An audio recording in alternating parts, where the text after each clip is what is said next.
Good day, everyone. I am Rinjan Naonan, and I will be discussing two political caricatures from the American era by Alfred McCoy and Alfredo Roses.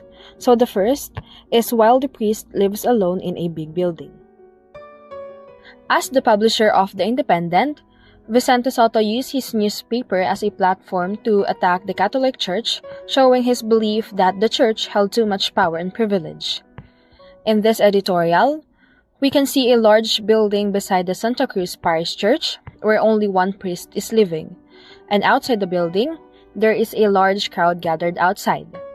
The people seem crowded and packed together, which represents how the public is struggling with overcrowding in places like Plaza Goiti and Plaza Santa Cruz. While many families do not have enough space and are forced to stay in congested areas, the priest enjoys comfort and privacy in a huge residence.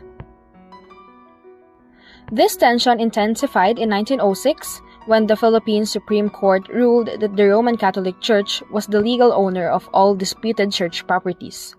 So the Nationalist Aglipayan Church was forced to give up the parish churches it had occupied. The church originally acquired the land shown in this cartoon during the mid-19th century from Alejandro Roses, and over time, whose descendants later became publishers of the Manila Times.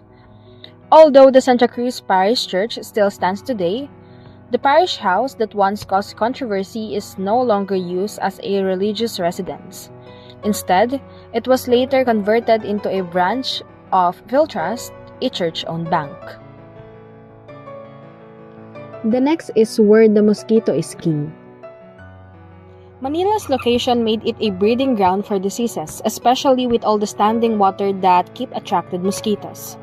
The Spanish tried to implement health measures, but they just couldn't keep up with the swampy conditions, and by the time the Americans arrived in 1898, the city was already dealing with a lot of sickness and poor sanitation.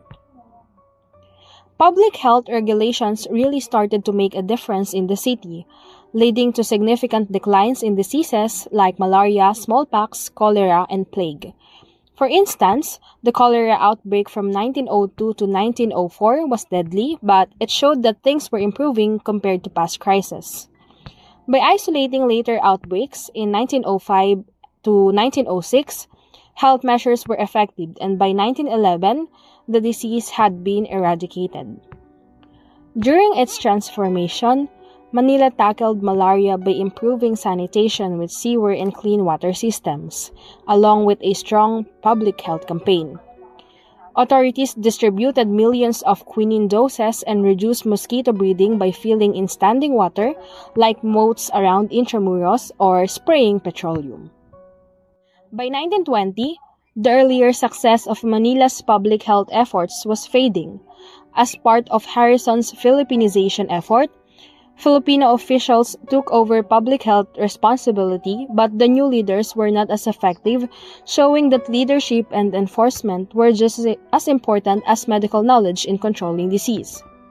The Philippines Free Press even commented that the Pearl of the Orient, the newfound Garden of Eden, and once virtually free of mosquitoes, was now swarming with them, and nights that had been pleasant and peaceful became unbearable.